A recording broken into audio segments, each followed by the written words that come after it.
చూడండి అమ్మా, ఈరోజు మనం సంధుల గురించి నేర్చుకుందాం. ఓకేనా? మరి సంధి అంటే ఏంటిది? ఇదమ్మా సంధి అంటే ఏంటిది అని అంటే, ఒక అక్షరం అనేది మరొక అక్షరంతో కలిసినప్పుడు కానీ, లేదా ఒక పదము అనేది మరొక పదంతో కలిసినప్పుడు కానీ ఈ జరిగేటటువంటి మార్పు ఏదైతే ఉంటుందో ఆ మార్పునే మనం సంధి అని అంటాం.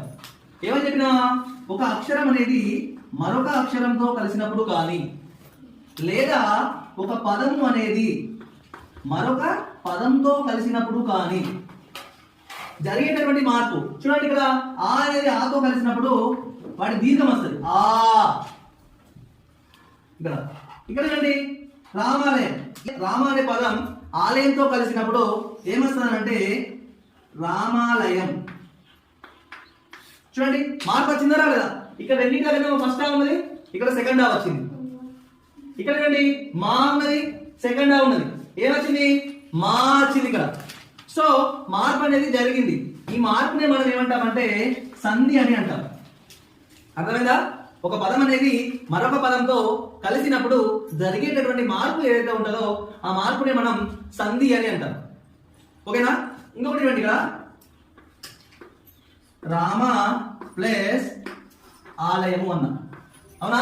చూడండి, ఇందులో రెండు పదాలు ఉన్నాయి కదా. ఇదేమో మొదటి పదం, ఇదేమో తర్వాతి పదం, రెండవ పదం. ఈ సంధి చేసేటప్పుడు ఇక్కడ ఉన్నటువంటి మొదటి పదం ఏదైతే ఉంటుందో ఆ మొదటి పదాన్ని మనం పూర్వ పదము అంటాం. ఏమంటామమ్మా? పూర్వ పదము అని అంటాం. ఇక్కడ ఉన్నటువంటి మొదటి పదం ఏదైతే ఉంటుందో ఆ మొదటి పదాన్ని మనం పూర్వ పదము అని అంటాం. అదేవిధంగా రెండవ పదం ఏదైతే ఉందో ఈ రెండవ పదాన్ని మనం పరపదము అంటాం. ఏమంటామమ్మా? పరపదము అని అంటాం.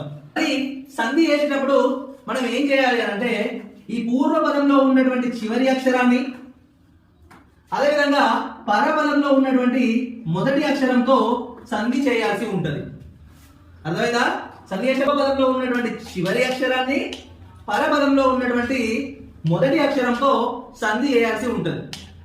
అర్థమైందా? ఈరోజు మనం ఫస్ట్ సవర్ణ దీర్ఘ సంధి గురించి నేర్చుకుందాం.